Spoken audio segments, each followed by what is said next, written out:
I took a medieval art class as an elective a while back, and one of the assignments was to create our version of an illumination. Illuminations are these sort of medieval artworks that usually were accompanying Bible stories, and they were sort of like personal devotions. And then the lights went out because it was a storm, and I was a bit excited about that because it just made it a lot more medieval. So I got my candle out and I kept drawing out the outline of the illumination. I folded the paper over both ways and rubbed the pencil onto the other sides so that everything was perfectly symmetrical.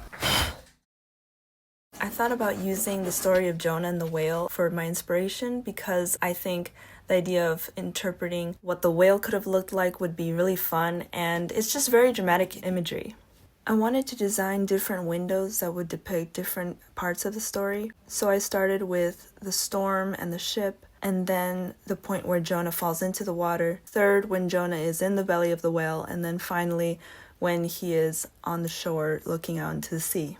I also didn't worry about making any of the edges too neat because I knew that later I was going to outline everything. But even so, it took a really long time.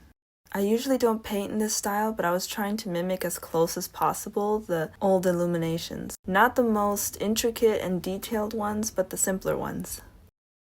And now comes the most exciting part. I took out my liquid gold leaf and started filling in all the borders. This stuff smells nasty. I try not to breathe it in too much, but I think it's worth it to paint with gold.